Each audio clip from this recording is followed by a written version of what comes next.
Hare Rama, Rama Rama, Hare Hare, Hare Krishna, Krishna Krishna, Hare Hare, Hare Rama, Rama Rama, Hare Hare, Hare Krishna, Krishna Krishna, Hare Hare, Hare Rama, Rama Rama, Hare Hare, Hare Krishna, Krishna Krishna, Hare Hare, Hare Rama, Rama Rama, Hare Hare, Hare Krishna, Krishna Krishna, Hare Hare, Hare Rama, Rama Rama, Hare Hare, Hare Krishna, Krishna Krishna, Hare Hare, Hare Rama, Rama Rama, Hare Hare, Hare Krishna, Krishna Krishna, Hare Hare, Hare Rama, Rama Rama, Hare Hare, Hare Krishna, Krishna Krishna, Hare Hare, Hare Rama, Rama Rama, Hare Hare, Hare Krishna, Krishna Krishna, Hare Hare, Hare Rama, Rama Rama, Hare Hare, Hare Krishna, Krishna Krishna, Hare Hare, Hare Rama, Rama Rama, Hare Hare, Hare Krishna, Krishna Krishna, Hare Hare, Hare Rama, Rama Rama, Hare Hare, Hare Krishna, Krishna Krishna, Hare Hare, Hare Rama, Rama Rama, Hare Hare, Hare Krishna, Krishna Krishna, Hare Hare, Hare Rama, Rama Rama, Hare Hare, Hare Krishna, Krishna Krishna, Hare Hare, Hare Rama, Rama Rama, Hare Hare, Hare Krishna, Krishna Krishna, Hare Hare, Hare Rama, Rama Rama, Hare Hare, Hare Krishna, Krishna Krishna,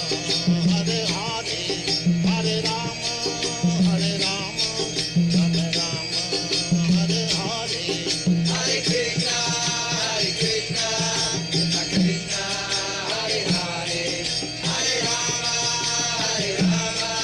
Rama Rama, Hare Hare, Hare Krishna, Krishna Krishna, Hare Hare, Hare Rama, Rama Rama, Hare Hare, Hare Krishna, Krishna Krishna, Hare Hare, Hare Rama, Rama Rama, Hare Hare, Hare Krishna, Krishna Krishna, Hare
Hare Krishna, Hare Krishna, Krishna Krishna, Hare Hare, Hare Rama, Hare Rama, Rama Rama, Hare Hare. Hare Krishna, Krishna Krishna, Hare Hare, Hare Rama, Rama Rama, Hare Hare.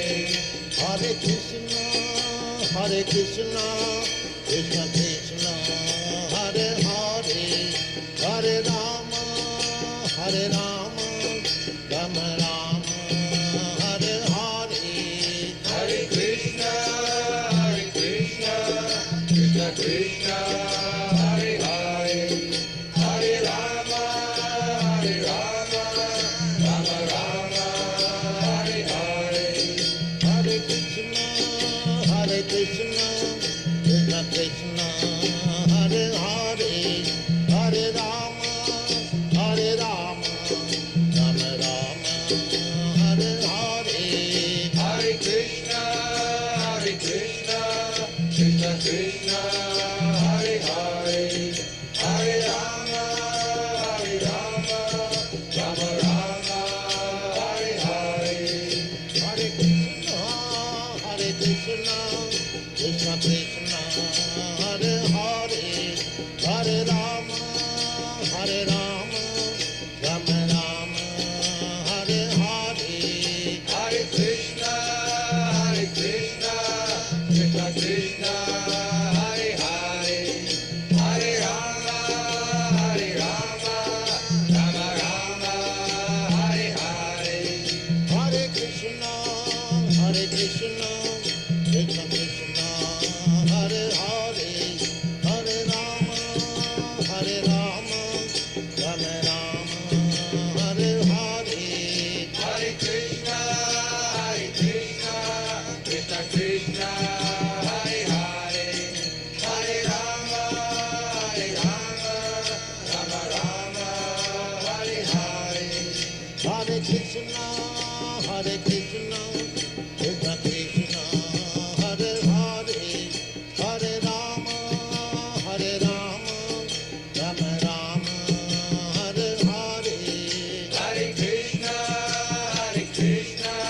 Krishna Krishna, Hare Hare, Hare Rama, Rama Rama, Hare Hare. Hare Krishna.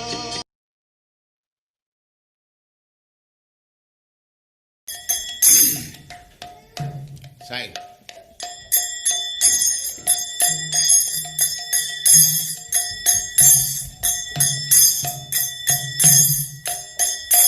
Jaya Radha Madhava Punya Bihari.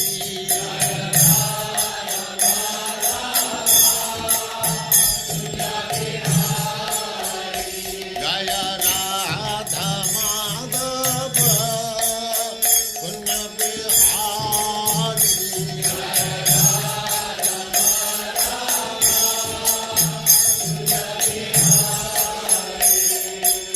Gopi Jana Vallabha Girivaradhari.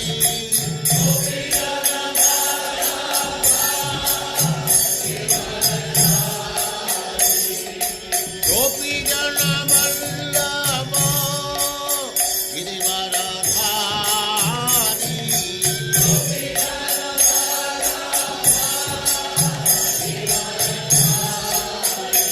Jaya Radha Madhava Punya Bihari.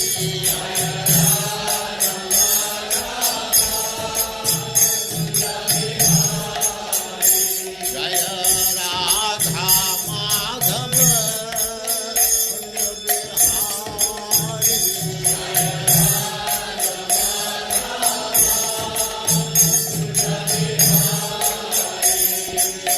Gopi Jana Vallabha Girivaradhari.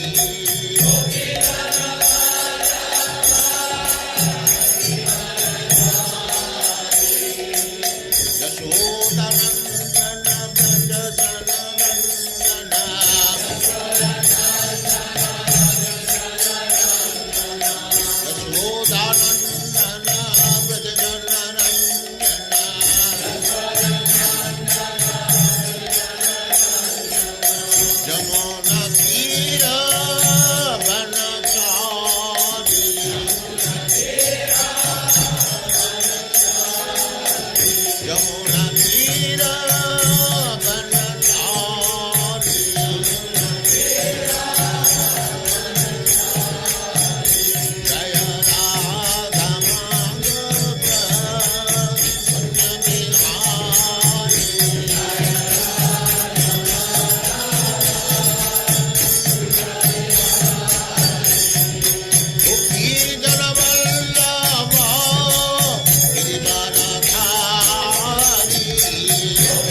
सिद्धांत सरस्वती गोस्वामी प्रभुपाद की जय, अनंत कोटि वैष्णववृंद की जय, रामाचार्य श्री हरिदास ठाकुर की जय, प्रेम से गौर श्री कृष्ण चैतन्य प्रभु नित्यानंद से अद्वैत गदाधर शिवास आदि गौर भक्तवृंद की जय, श्री श्री राधा कृष्ण गौ गोपीनाथ श्याम कुंड राधा कुंड गिरिवर्धन की जय, वृंदावन धाम की जय, नवद्वीप धाम की जय, स्वामी तो भक्तवृंद की जय, माई की जय, यमुना माई की जय, तुलसी देवी की जय, भक्ति देवी की जय, स्वामी तो भक्तवृंद की जय. All glories to the assembled Lord. All glories to the assembled Lord. Thank you very much.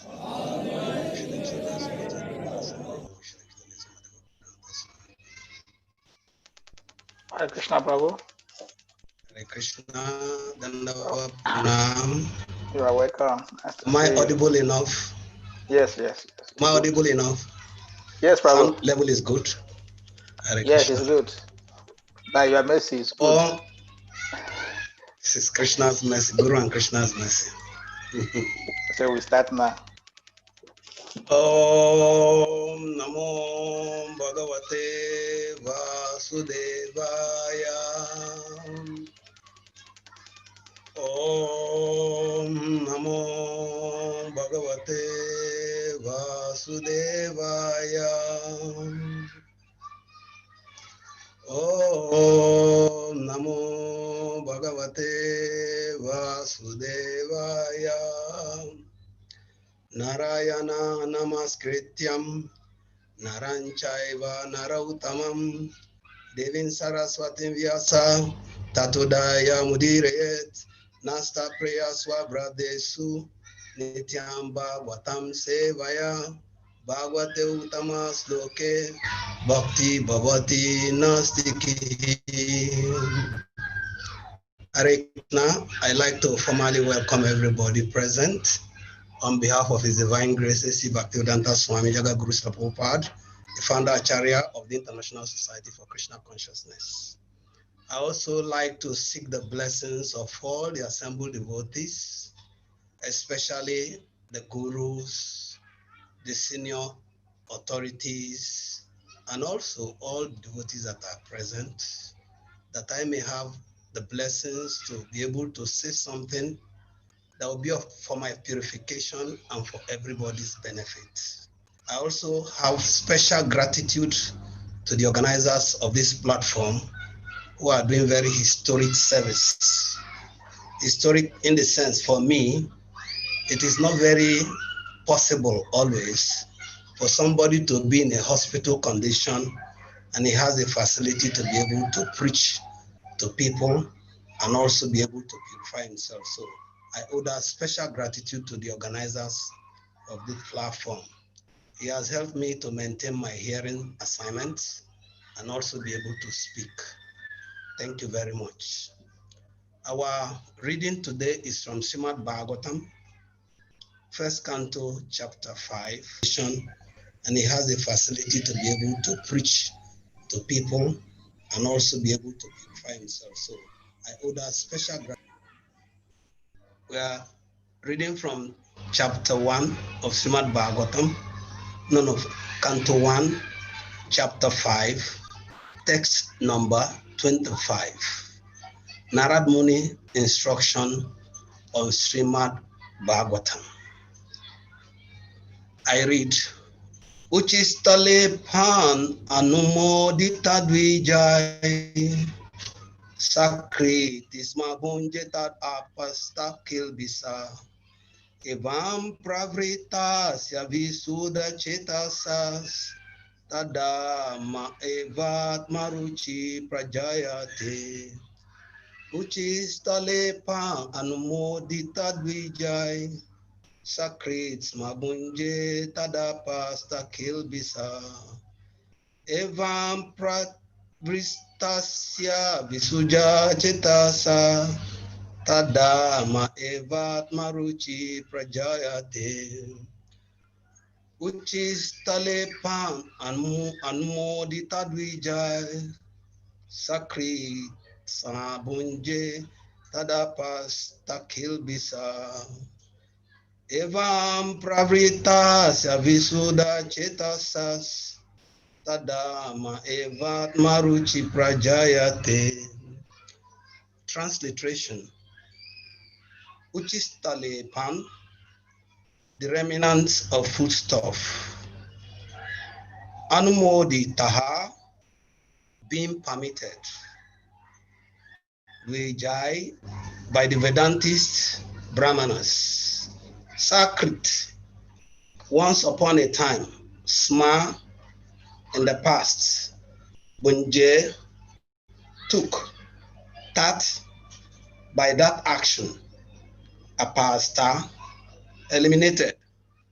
Kilbisaha, all sins. Evam, thus. Pravritasya, being engaged.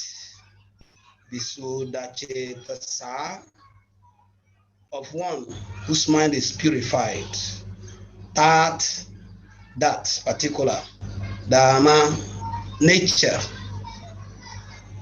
Eva, certainly. Atmaruchi, transcendental attraction.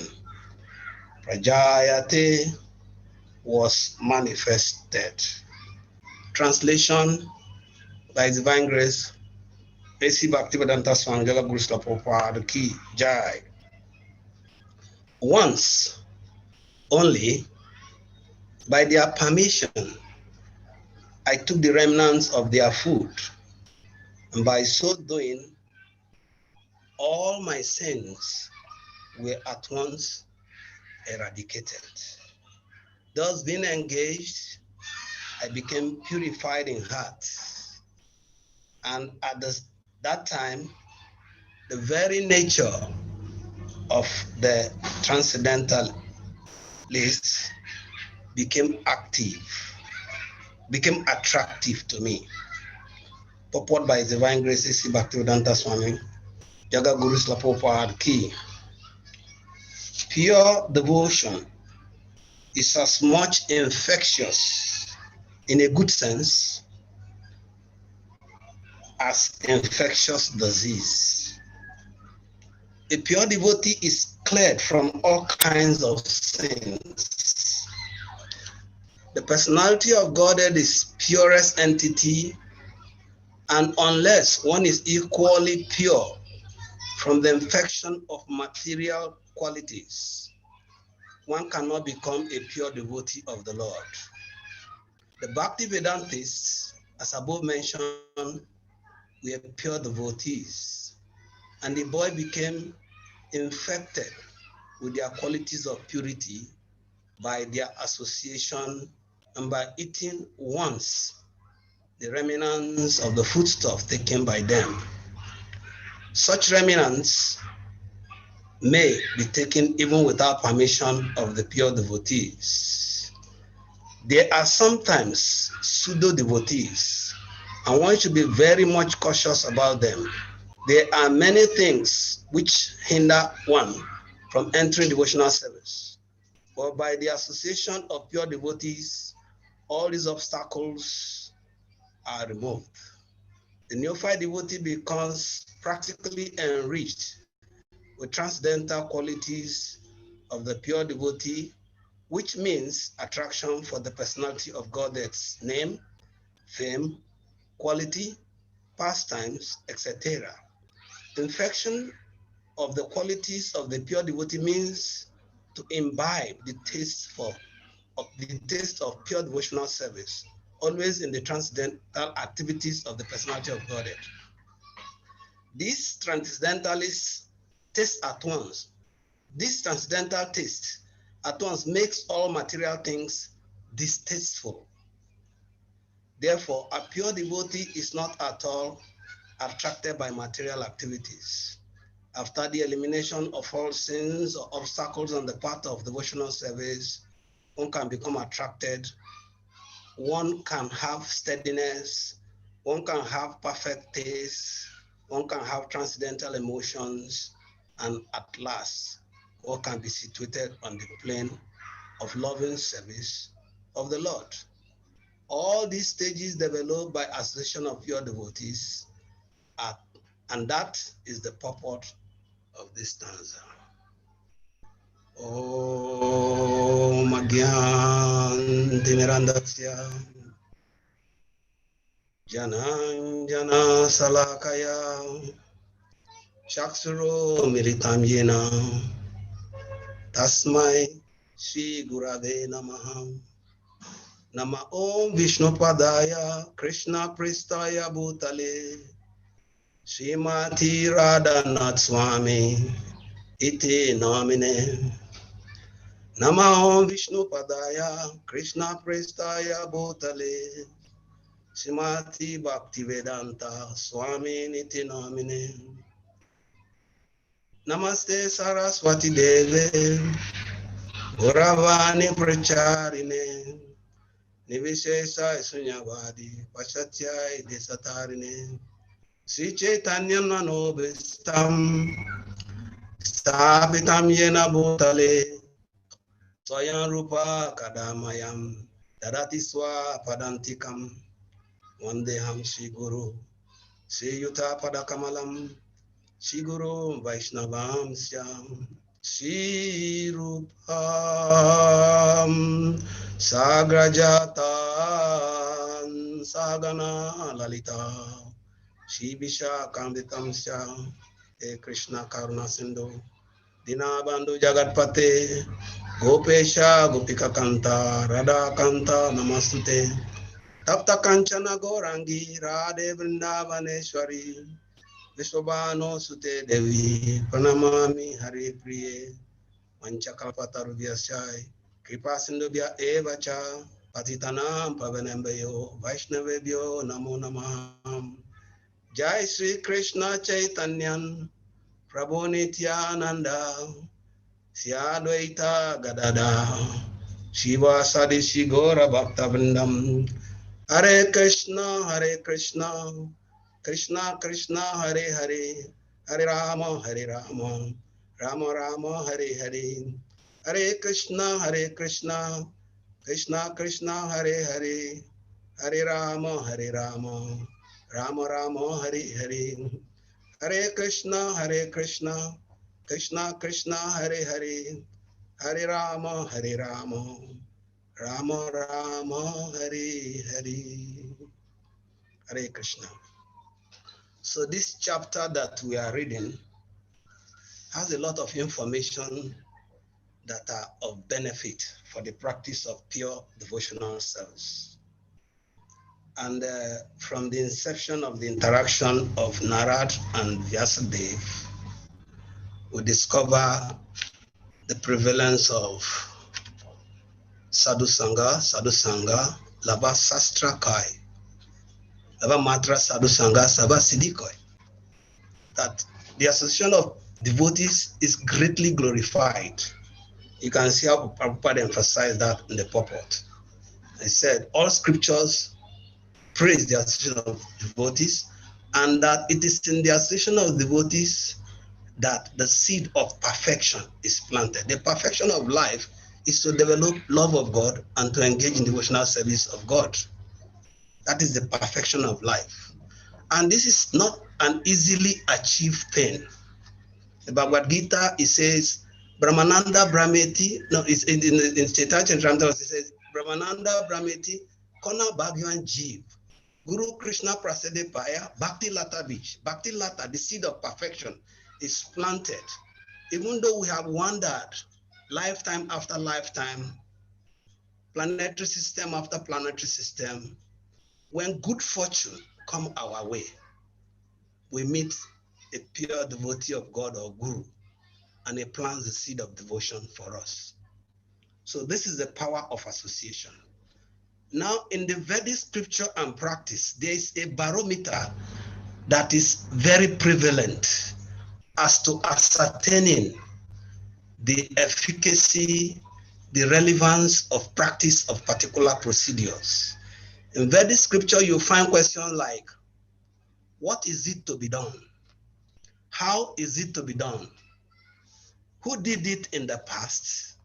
And what is the result that they got? These 4 questions are very prevalent and are relevant for practice of Krishna consciousness, because blind followership is not encouraged. You have to ascertain. So Narad Muni is presenting answer to these very 4 questions.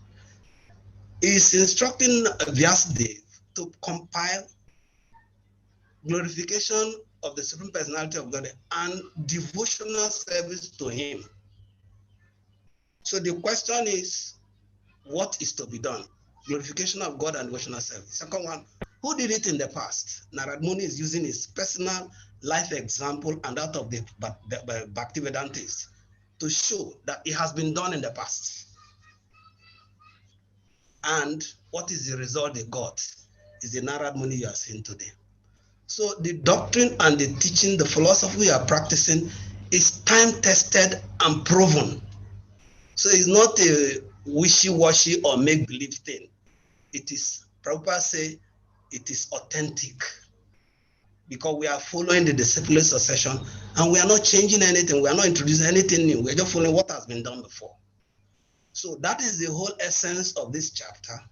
And Narad Muni is giving us this to motivate us, so we will not think that we are treading an impossible path.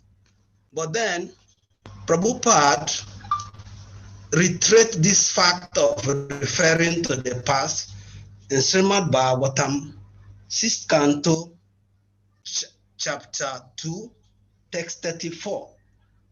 In the purport, Prabhupada said, those engaged in broadcasting the holy name of Narayan, Krishna, through the Krishna consciousness movement, should always consider what our position was before we came and what it is now. That is taking inventory of what our past was. And in the end of that purport, Prabhupada said, we must be conscious of the difference between our present and our past condition, and should always be careful not to fall from the most exalted life. Means our present life in Krishna consciousness is glorified as being exalted. So we must be wary about it. Now, in the beginning of the purport, Prabhupada gives very, very interesting points, enumerate a lot of points. And the first point is that pure devotional service is infectious. It is infectious.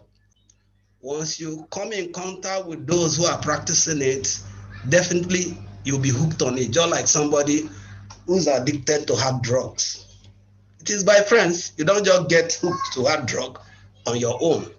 You must meet somebody either who dispenses it or who consumes it in your association, and then he encourages, and then by like that, you become hooked. So devotional service, Prabhupada used the word in the purport in a good sense. That word is irrelevant. So even though some wrong references may be made, but it should be in good sense, not in wrong sense. And then as infectious as a disease. But Prabhupada said a pure devotee is clear from all sins, from all kinds of sins. How the devotee is clear from all kinds of sins is mentioned in Bhagavad Gita chapter 3, text 13, where it says that the devotees of the Lord are free from all kinds of sins because they take food that has been offered as sacrifice. That food that has been taken as sacrifice is what is called PRASAD. But we will see in the purport that prasadam or mercy is achieved through different processes of practice.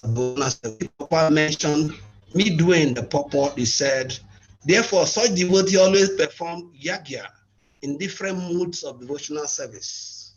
So all what we are doing is sacrifice, yagya. It's not just lighting fire and pouring ghee and chanting mantra. That is yagya.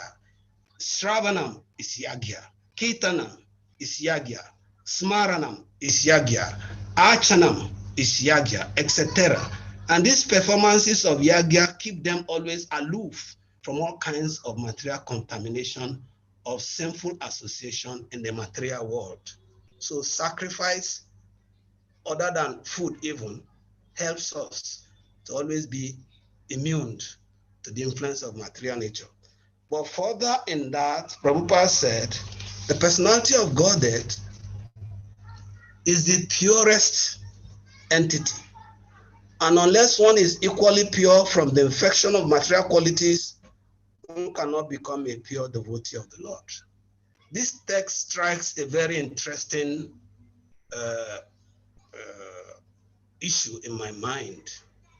And just like Prabhupada appreciated our Lord Jesus Christ and called him as our guru, this text refers to one of the statements Jesus taught in the Beatitude. Jesus ended by saying, those who are pure in heart, they shall see God.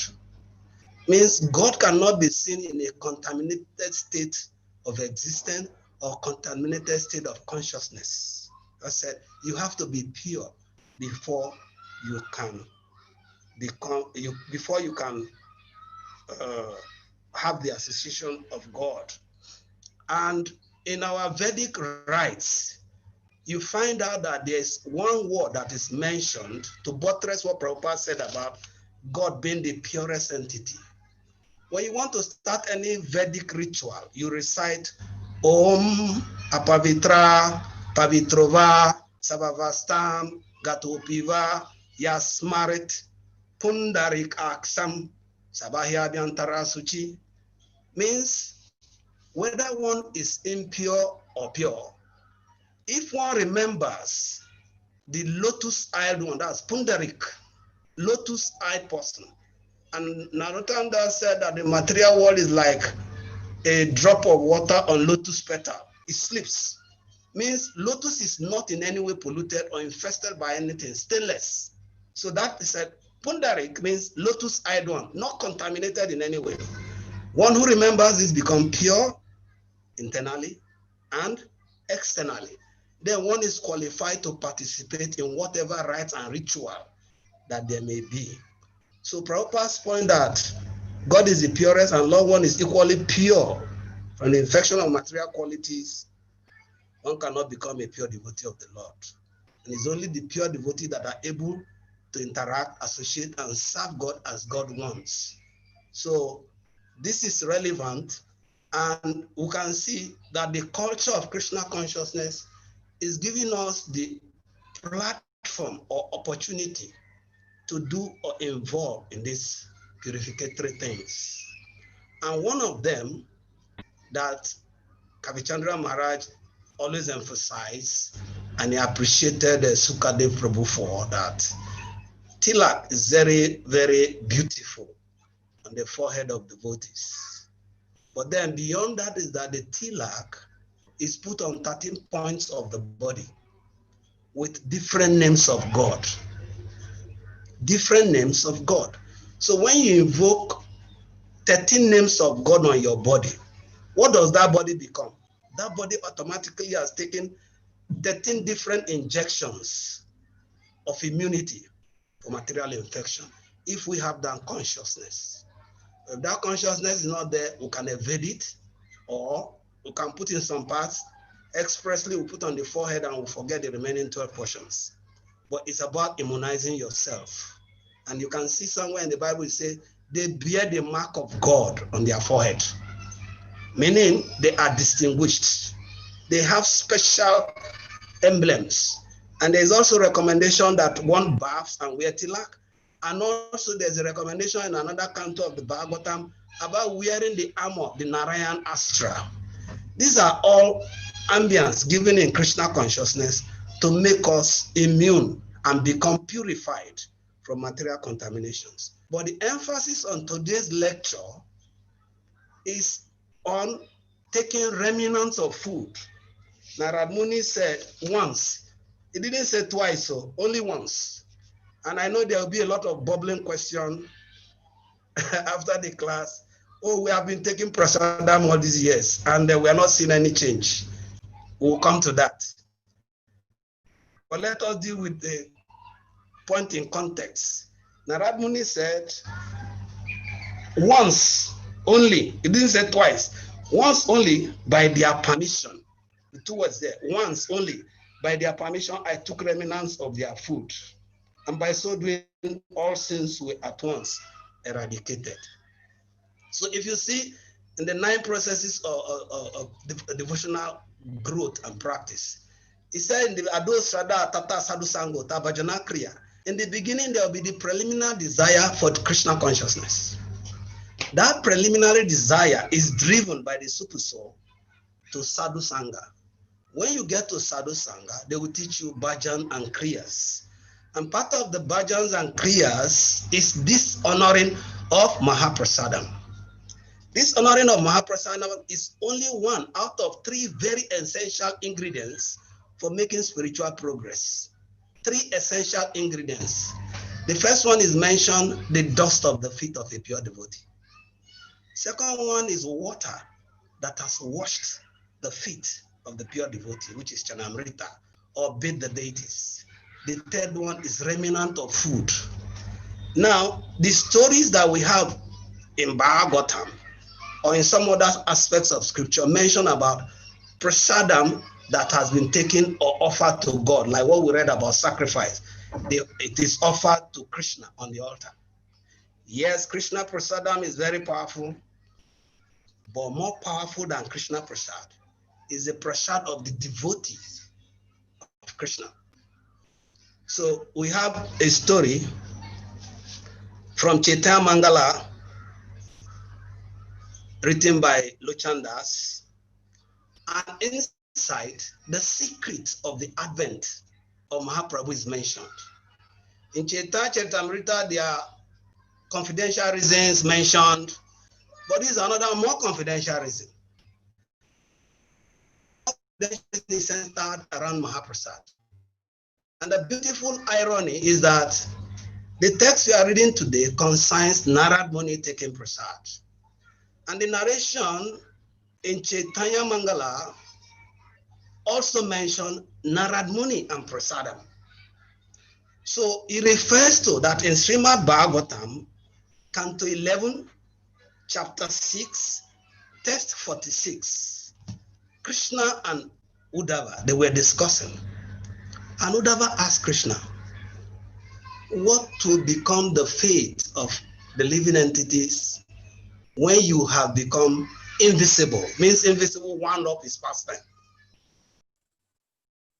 And Krishna started teaching him different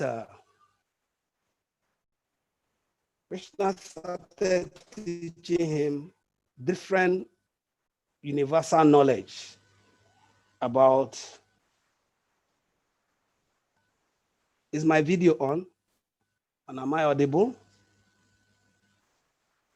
Is my video on and am I audible? Prabhu, your video is off. Okay. Your video is off, but I'm audible. Yeah, you're audible, yes. Okay. So I wouldn't know what the issue is, but then The verse is on the screen. Technical somehow. Okay. So he mentioned that you can see me in air, in water,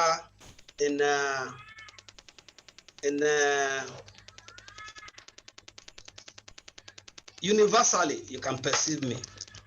Ottawa said that universal perception is okay, but it's not going to be very functional for us who are your devotees. What would be good for us is that once we are able to take the remnant of food that has been offered to you, we'll become free from the influence of material nature. That is, influence of the 3 modes of material nature. once we take your prasad, we'll be free. This is Uddhava's answer to Krishna. And this narration was remembered by Lord Shiva and Parvati when Narad Muni visited them. When Narad Muni visited them, they were feeling concerned for the fate of the peasants in Kali Yuga. Then this reference was made. Oh, remember Uddhava said this about prasadam of the Lord. Immediately Narad Muni conceived the concept, okay, I have been doing devotional service, preaching and doing all of this, but I have not gotten prasadam directly from Narayan. So I have to go to Vaikuntha. Narad Muni, because he's an eternal spaceman, immediately he left for Vaikuntha. And he came to Vaikuntha, he was looking morose and moody. And Lakshmi Devi was asking him, what has become of you? What is the problem? He said, he's been bereft of the mercy of Narayan. So he stayed there for 21 good years under the guidance and service of Lakshmi Devi for the pleasure of Narayan. And after 21 years, Lakshmi Devi, being very pleased by Narad Muni, asked him, ask me of any favor, I will grant it. Ask me of any favor, I will grant. And Narad Muni, because he has a mission statement, he told Lakshmi Devi, I want just a little morsel of the Mahaprasadam from the plate of Narayan. Lakshmi Devi was very, very dumbfounded. Why? She has a standing instruction, and that is because of the power in the prasad of Narayan, what he has tasted from his lips. Narayan gave standing instruction to Lakshmi Devi, don't give my prasadam to anybody. And like a servile and loyal companion, she has religiously followed this instruction, but at this point, she's checkmated. Just like when Sudama Vipra visited Krishna in Dwarka, and then Krishna took one morsel of the cheap rice that spilled on the ground and was wanting to take a second morsel. And Lakshmi Devi, Rukmini, held his hand. What was her reason? You have taken one. I'm so indebted to this devotee for you taking one handful. If you take a second handful, it will be difficult for me to repay. So that is the kind of confinement that Lakshmi Devi is here now again. That Narad Muni is asking what she cannot dispense, but Lakshmi Devi is a giver of all fortune and benediction. But here she's handicapped. But she told Narad Muni not to worry. I will do something about it because I promised you. I will see how to go about it. But you have to wait. So Narad Muni waited. And Lakshmi Devi went to meet Narayan. But she was looking very gloomy and disturbed. And Narayan caught her hand and sat her by his side and wow, what is the problem? As he was saying this, he looked at Sudarshan so that he can mobilize him to wade into what must be disturbing Lakshmi Devi. But Lakshmi immediately said, no, Sudarshan has no job. It's not the problem. My problem is Narad Muni. He has been in my service for 21 years. And at the end of it, he asked me to give him a morsel of food, morsel of prasadam from your Mahaprasad. And you had given me a standing instruction never to give prasadam to anybody. And I have promised him I don't know what to do, so please come to my aid. Now Narad Muni was waiting, and Narayan told Lakshmi Devi, oh, why are you disturbed by this? What you could do is, without my knowledge, don't let me know, give him some prasad. So she was very relieved, happy that she's not breaking protocols and she's not contravening the instructions of her spouse. Immediately she dashed back and took a morsel of the prasad and gave to Narad Muni. The moment Narad Muni took that prasad, he lost all external consciousness. He'll be walking and stumbling, singing, and then he was just exhibiting different ecstatic symptoms.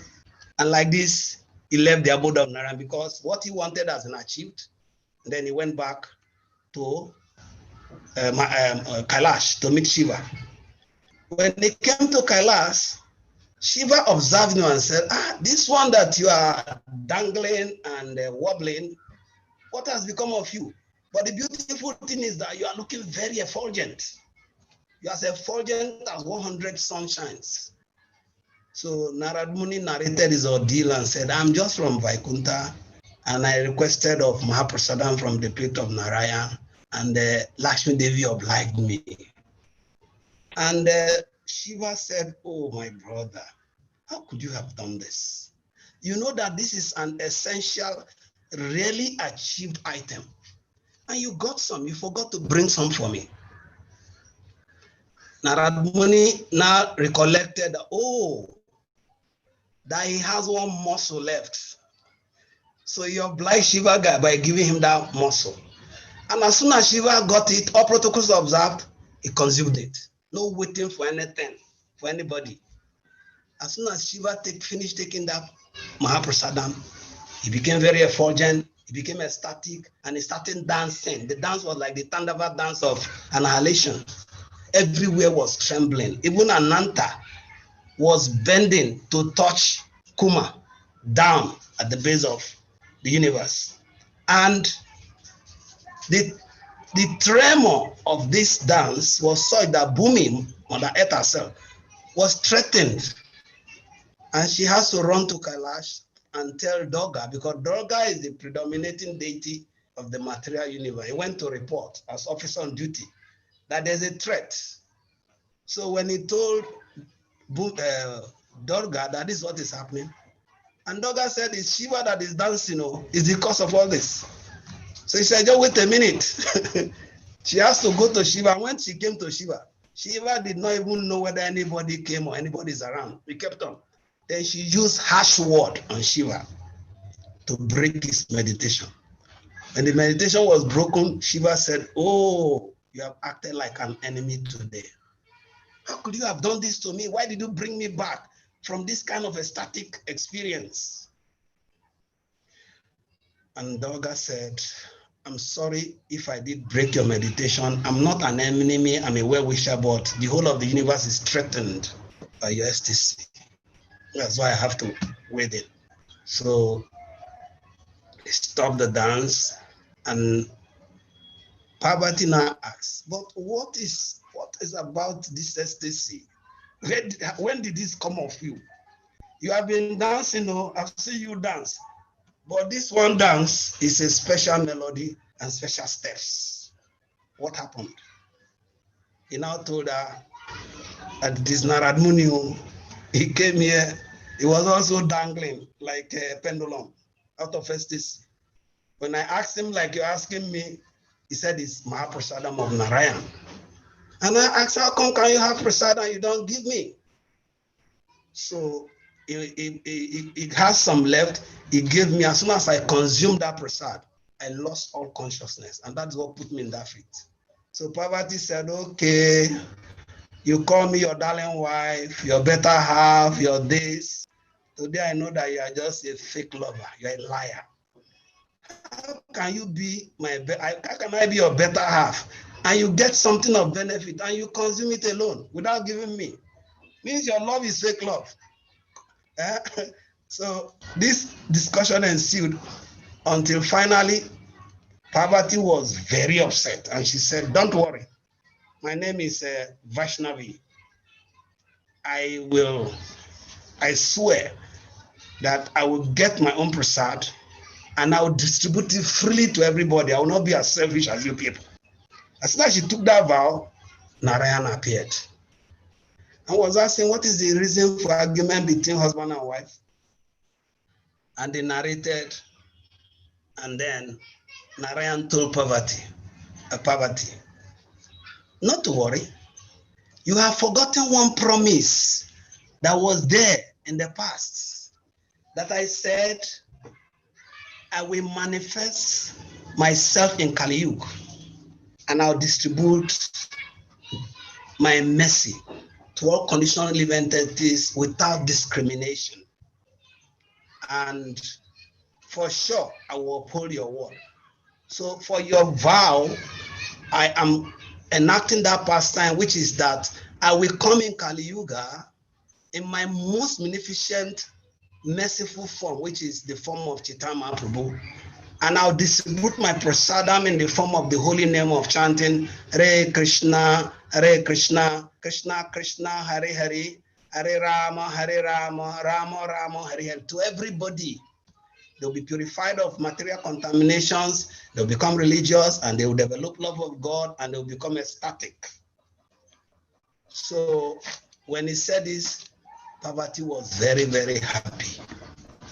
And immediately Narayan left. Now, in encounter of Narayan and Narad Muni, this same experience has already been mentioned. And it gives reference to that when the demons and the demigods were churning the ocean of nectar, it was also prasadam that they are looking for, nothing else. They were looking for prasad, elixir of immortality. But what happened? When they got this prasadam, the demons confiscated it, selfishness, which is what Parvati accused Narad Muni and Shiva for. They converted it. But look at the beautiful thing.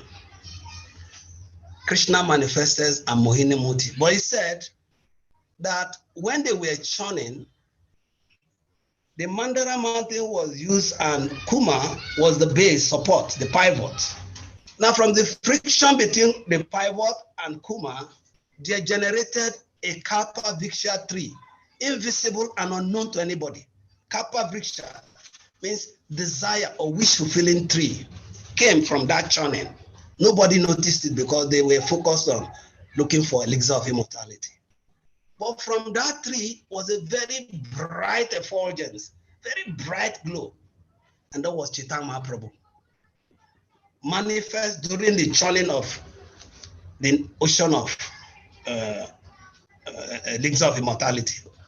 Now, he said that incarnation will appear in Kali Yuga and fulfill the desire of all suffering living entities by relieving them from material contaminations. So, Narayan left, Narad Muni also left, and then in the end, Mahaprabhu came in Kali Yuga, and he did exactly the bidding of Parvati and Narad Muni, because Narad Muni's concern was also that Shiva's concern, Parvati's concern, that people in Kali Yuga are not interested at all in thinking and remembering Krishna. All they want is sense gratification, unlimitedly, unrestrictedly. So, but that they are worried because there's no good fortune that will befall them by such conduct. So their desire is fulfilled, which is one of the principles of surrender, Satya Sankalpa. The desire of the pure devotee must always be fulfilled. So this narration of Vishnu and Katyani is in the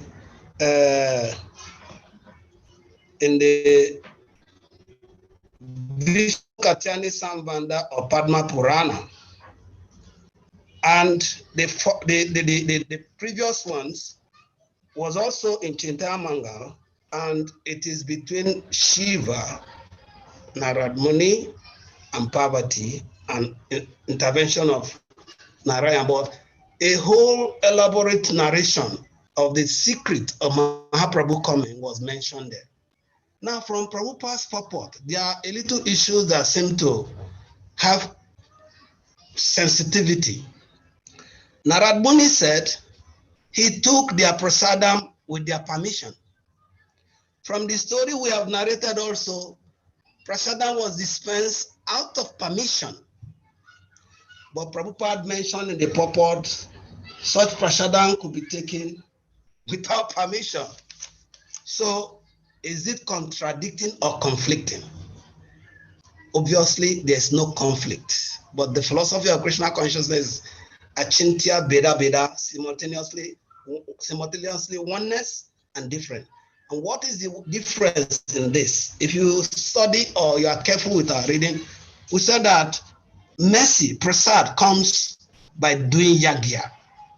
And we Prabhupada mentioned in the purport that Shravanam, hearing, is also a sacrifice. It gives mercy of purification. Kirtana gives mercy of purification. Smaranam, remembering, gives mercy of purification. Archanam, worship of deities, gives mercy of purification. So you can see reference to context, how these mercies vary. But Prabhupada is emphatic when he said in the purport, the devotees who are preaching Krishna consciousness, those devotees who are preaching Krishna consciousness, they give emphasis on the chanting of the holy name of Krishna. Because that is the Yuga Dharma. That's what Mahaprabhu has come for and enacted. And so for chanting the Mahamantra, there is no permission whatsoever. It's even said that even those who are inimical, those who are blasphemous, those who are making caricature of the chanting, they benefit. So where is the question of permission? But then conclusively, we'll find out that the prasadam that Narayan and Parvati has come to give through the advent of Mahaprabhu is the chanting of the Mahamantra, Hare Krishna, Krishna Krishna, Hare Hare, Hare Rama, Rama Rama, Hare Hare. And you can see in the second stanza of the Shisha Sakam, he said, Nam Nam Akari Bahuda Nija Sava Saktis, Tatra Pita Niyamita Smarade Nakala, Etadrisi Tava Bhagavan Kripa Bhagavan Mamapi, Du Daivan, Idrisam Yajan Anuraga. Say, my Lord, your holy name alone can render all benediction to the living beings. And thus you have hundreds and millions of names like Krishna and Govinda. I would digress a little. Two things here that I wanted to mention. Our Christian contemporary brothers and sisters, our Lord Jesus Christ also taught the calling on the holy name of God. He said, teach us how to pray. He said, our Father who art in heaven, hallowed be thy name. Hallowing the name of God is chanting. In the Roman Catholic procedure of worship, they also dispense of communion. And communion is not given to any and anyhow person. You have to be in a state of grace to receive Holy Communion. So it does not conflict with what Prabhupada said here. You have to become pure, like God, before you can become a pure devotee of God. So in the end, you can see that the essence of the teachings, it doesn't matter the doctrine, is same.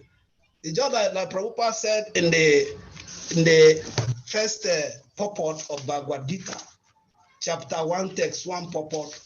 Prabhupada mentioned that one will find in the Bhagavad Gita all that is contained in other scriptures, but the reader will also find things which are not to be found elsewhere. This is the matter of scope. The presentation of Krishna consciousness is so copious that it may not be found in other scriptures. But essence of what other scriptures are teaching is the same thing Krishna consciousness is giving them. And so what the devotee should understand that Krishna consciousness is an inclusive theology, not exclusive, my way or the highway. No. Those who say, oh, unless you accept Jesus as your personal Lord and Savior, you are going to hell. That is exclusivism. But inclusivism means that the essence of what they are teaching is what you are practicing. Like Prabhupada said, Jesus is our guru. So we accept Jesus, but we are not doing things just the way that the Christians do it. So we may be different in terms of content, but the essence is one, developing love of God. And Jesus said, the highest commandment, you love the Lord thy God with all your heart and your mind. Love your neighbor as yourself. So the whole violence, confrontations, attacks that is meted in the name of sectarian religion is not called for. If people are a little bit enlightened and they become sufficiently purified, they will understand that our goal is one, even though our process may be different, but our ultimate goal is to develop love of God. And that is the perfection of life. So in Krishna consciousness, this is given, and there's emphasis on three things. Three things, emphasis. One is give out these books, especially now that we're in the Christmas marathon, and the Kavichandra Maharaj is emphatically requesting that reports of books distributed within this month should be forwarded. He wants the results. And so all the leadership, the regional council authority, the national council authority, the temple presidents should galvanize forces and see that reports of this book distribution is forwarded immediately, please. Because we are chanting this holy name, and the third offense is to disobey the order of the spiritual master. If we want our chanting to be effective and taste to continue, we must comply. Okay? Then that is one, book distribution. Second one is prasadam distribution. So prasadam distribution is equally as powerful as books, because these are the areas where the mysteries of Krishna consciousness are stored. When somebody takes prasadam, like in the local adage, anybody who eats your food, he gives up all his animosity towards you. And in the ethics of reception given by Narad Muni in Srimad Bhagavatam, when he was instructing Vyasdev, he said the enemy should be so treated that he will feel so comfortable and forget the animosity he has towards you. So prasadam distribution is very, very effective. I have a personal experience and testimony in Otta. We are not having very good reception in terms of the local people coming. But when we celebrate Jamasami, it's like the whole town gathers only to take Mahaprasad. The whole town. People come from, irrespective of their religious, cultural, whatever leaning, they come to temple that day and they take prasadam. And we are so excited. Ordinarily, if you tell them anything about your philosophy, they may not come. But on Jamasami, the crowd is so much, and then the prasadam is such that they feel this is the type they never seen before, and they happily take it. So prasadam is our second weapon. And then the last one is the holy name, the Hare Krishna Maha Mantra. Wherever you go, that's what Mahaprabhu said. Yare deka tare kaha Krishna Upadesh. Wherever you go, whomsoever you meet, tell them about Krishna as it is mentioned in Bhagavad Gita and Srimad Bhagavatam. This way, you become guru and you save the land. Amara Gaya Guru Hanatara Edesta. You become guru and you save the land. So we should give a lot of concentration on these three. Distributing the books. Prabhupada said, your 1 minute preaching cannot do anything. Don't let them touch the book. They will be electrocuted, whether now or in some other lifetime. And you can see that many of us became devotees by coming in contact with Prabhupada's books. It is true, Prabhupada's books. Nobody preached to me. I never associated with devotees. Even when I was in school in India, in Chandigarh, where I used to go socialize is just opposite sector 23 and 36. Temple is in sector 36. There's a big roundabout dividing 36 and 24. I never spoke with anybody, but I see the addressing and then I go my way. But I took from one devotee in Ibadan elevation to Krishna consciousness. I met in the train station when I was traveling to the north to meet my dad. And I was reading this book in Union Club Sports Center at Bode Thomas Rulere. Whole night, I could not sleep. And my friend that I went with to that sports club, he asked me, late night, what kind of book are you reading that you are so rapidly absorbed and you are not sleeping? When you finish reading, please give me that book also. I finished reading that book, it was so captivating. And then I took another book when I saw another set of devotees, the teachings of Lord Kapila. I was reading that one when I came back to India again in 1986. It is from that book, Teaching of Lord Kapila, that I dictated the address of Juhu. Was in Kolaba, and Juhu is very far from Kolaba. I could not go. When I left Mumbai for Pune, where I was staying in camp was close to the temple. I went to the temple. And then they gave me Bhagavad Gita, Krishna consciousness, the topmost yoga system like this. I went to him, I was interested in Bhagavad Gita. I read all the translations of Bhagavad Gita in 7 days. no smoking, no drinking, no bad habits for 7 days. At the end of 7 days, the first thing that came to my mind, wow, boy, got to have some break. And I took one stick of cigarette and lit it to unwind. You won't believe the kind of disgust that came from taking a puff from that cigarette was such that immediately I off the cigarette, and that was the last cigarette I smoked. Nobody has told me no intoxication or anything, just by touching or coming in contact with Prabhupada's books. So there are mysteries in the books, there are mysteries in Prasadam, and there's mystery in the holy name. And if we give emphasis on this, we can make a big turnaround in the situation of the world. Thank you very much. My time is fast spent, and I know some people may like to ask questions. Hare Krishna. Thank you, Prabhu, for your wonderful class. We appreciate. Please, anybody has question, kindly raise your hand. You'll be called upon. Prabhu, I have one question. You mentioned 3 things at the end of your lecture: book distribution, Prasadam, and the holy name. Are you hearing me? Yes. So, in the 9 processes of devotional service, Prasadam is not included. So how come Prasadam is so powerful, like it is in Bhagavatam, in all the scriptures?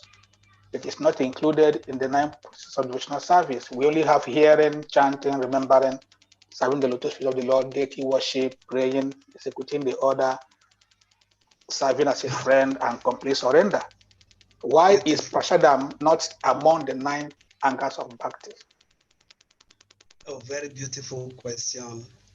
The beauty of Krishna consciousness is that sometimes things are encapsulated. You create a capsule and you mock them up. I said earlier that Rupa Goswami said, Adosra Tata Sadhu Sangota, Bhajan Kriya. In Bhajan and Kriyas, did they break down the content of Bhajan and Kriyas? Was it broken down? Prasadam is there. Honoring Prasad is included in Bhajans and Kriyas. Because it is not singularly mentioned does not mean it's included. It's mentioned there. And that's why you see that it is prevalent, relevant in all the practice of the great devotees of now. Taking Prasad is one of these. Hearing is one of them. Chanting is one of them. Worshipping the deity is one of them. Okay, so it's there, but it is not like singled out. It is included in Bhajan and Kriya. Because it said after Bhajan Kriya, there will be another nivriti.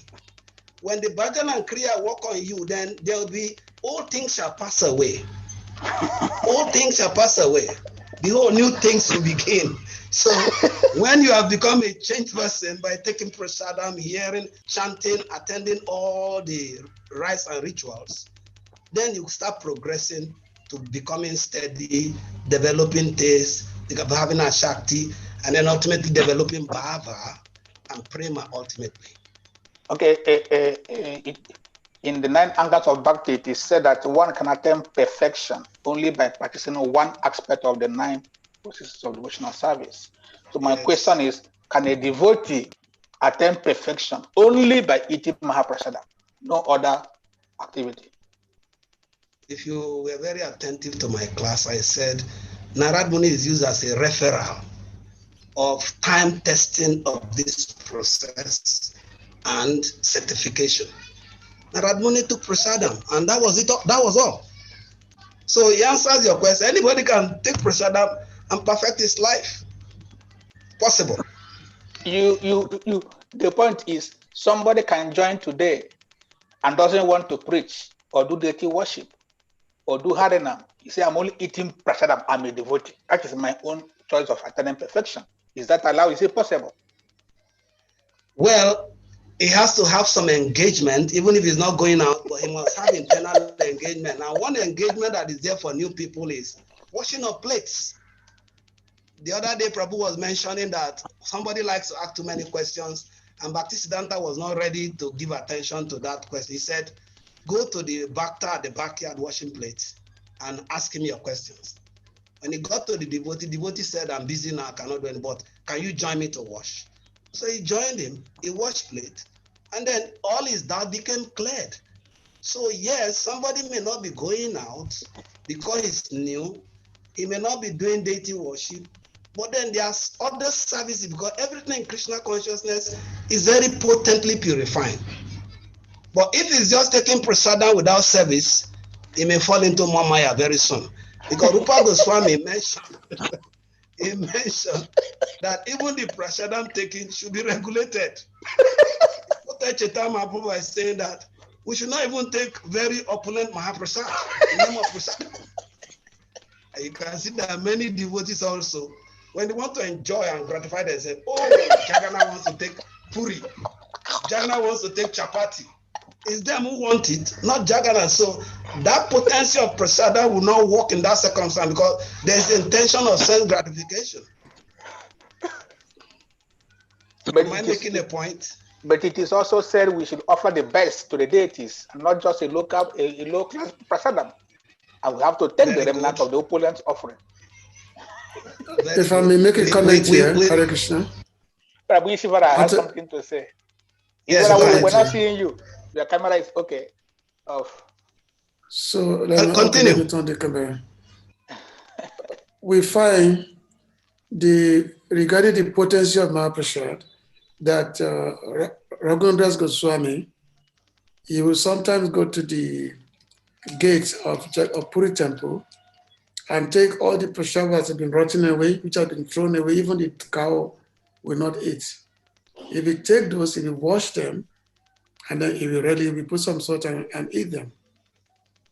Because he believes so much in the potency of Mahaprasad. So if you can be in the mood of Raghunadas Goswami, obviously you can attain perfection by taking prasad. You cannot differentiate, oh, this is very tasty, and this one, oh, this is very, very bad. But Raghunadas Goswami was washing those prasad which have been thrown away that even the cows will not eat.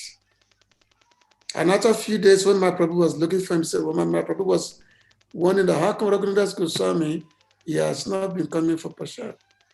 Somehow Mahaprabhu was able to find that Raghunadas Goswami was taking this food which has been thrown away, and he was washing them, he was taking them, and even Mahaprabhu himself, he took a portion of it. Mahaprabhu himself started eating it, by which Sogam said, no, this is not for you, Mahaprabhu, like that. So, potential Mahaprasad is great, but it's not that when we start taking those opulent one, big, and then we start falling to sex, slide into so many things like that.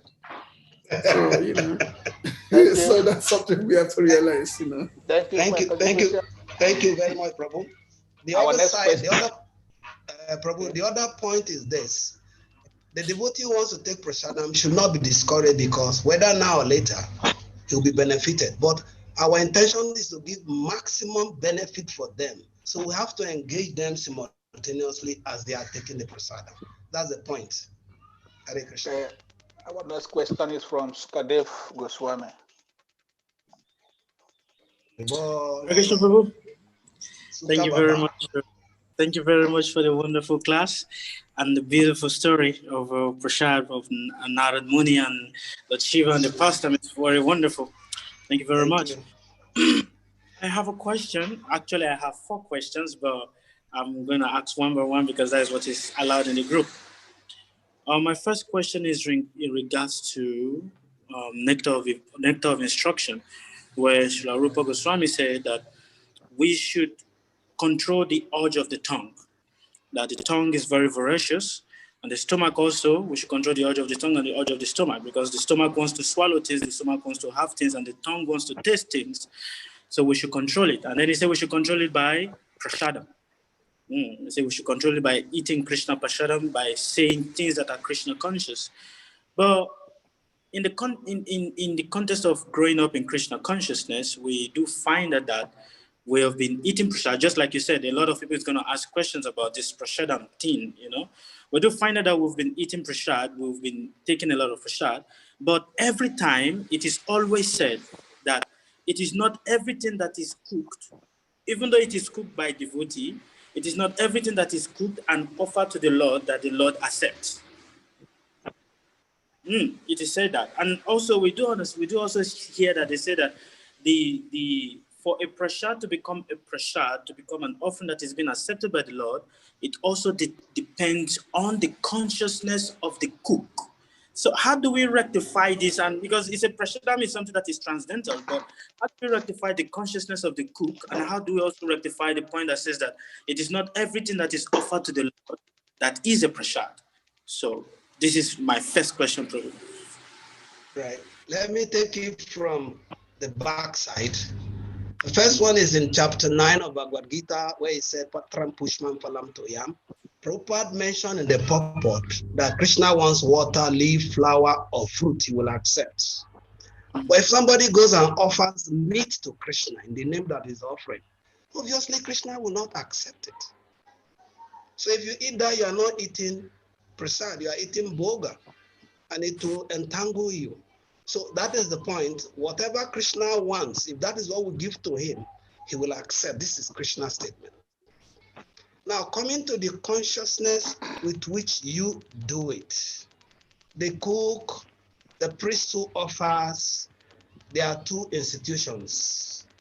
But a very sound prasad that will give the required effects has to be from procurement to offering, pure. From procurement, buying, not even cooking, buying it. You have to not go and buy rotten tomatoes in the market and you say you want to come and offer rotten tomatoes to Krishna.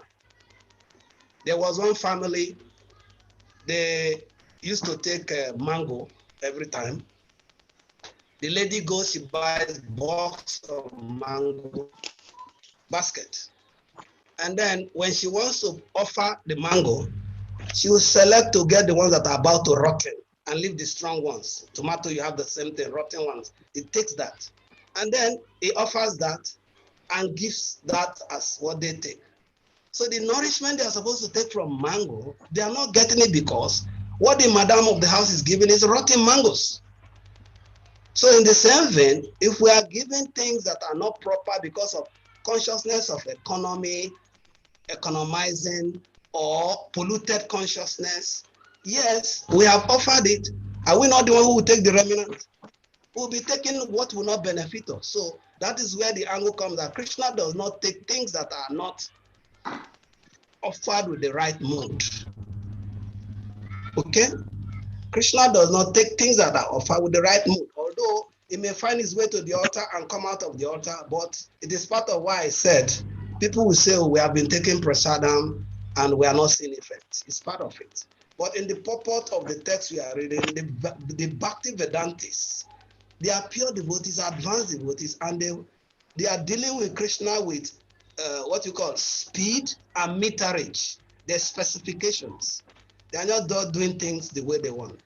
But when we are still neophytes, we are bhaktas, and we are especially in an environment where you don't have manpower and you engage all kind of people to do services. If you look at what Prabhupada said, Prabhupada installed some deities somewhere in the West, and he told the deities, please, you see these ones are new boys, so they don't know anything. Whatever they give you, accept it.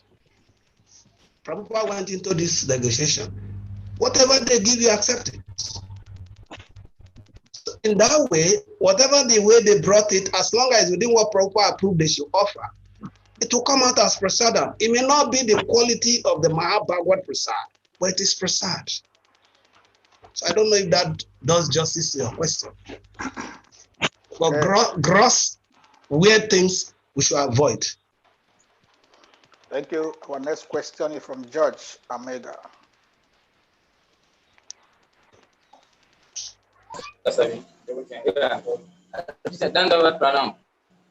Hare Krishna, Sadhu. Okay, yeah, thank you very much for your wonderful lecture. Please, my question has to do with distribution book during this Christmas festive. You know that in Africa, the illiteracy rate is of that much higher. I don't know of Nigeria, but I know of Ghana. In exchange of, can you hear me now? Yes. I'm hearing. Okay. So, I mean, the illiteracy rate is that of much higher in Ghana. I don't know of Nigeria, another part. So, as a reciprocal of book distribution, those who cannot read and write, what technically can we do to help those people? That's my question, my first question. Beautiful, beautiful question. I have been asked this question in a very big program in a village in southeast of Nigeria, Uzuakole, when Ashram Maharaj went to do his father's burial. The packaging of that event was such that we had Harinam, we had preaching, we had video show, and we have Prasadam distribution. All of them gave us results immediately. We got instant results.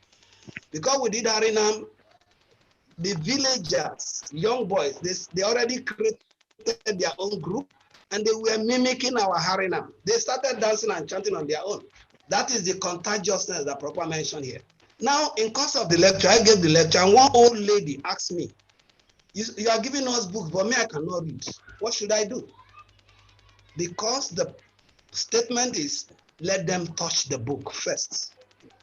So I encourage her to collect the book, and I now use a local, local intelligence. What is the local intelligence? In our environment, supposing you have a son who is in Accra, and you are in media, and you want to write a letter to him or send message to him, and you are illiterate. Do you not communicate? Obviously they do. In Nigeria, I know this. What they do is, any little child that has gone to school is literate. You call him, you sit him down, you give him biro and paper, and you start telling him, my dear son, busy. He will be writing whatever you dictate. Okay? In the end, he gives you the letter, or you tell him to go and post it, so that he will receive the message. So what is this? This is called lazy intelligence. Lazy intelligence. Somebody else does it for you. So in the same vein, converse it. I told the lady, you are not able to read and write, but there must be one of your son or grandson who is going to school presently. Collect this book from me, call the boy, sit him down, and tell him to be reading and interpreting what is in the book to you. That way you will know what is in the book. So there is no obstruction for distributing books. There may be many excuses. This is one very valid excuse. But if we follow the institutionally set guidance, make them touch the book, they will be benefited. And then when they explain of illiteracy, somebody who can read to them, and they will understand it. Okay? Somebody who can read, and they will understand the content of the book. So there's no disqualification whatsoever. Does that answer your question, please? Yeah, thank you. Our next please, it's clear. Yeah, is from Kelvin. Kelvin, please.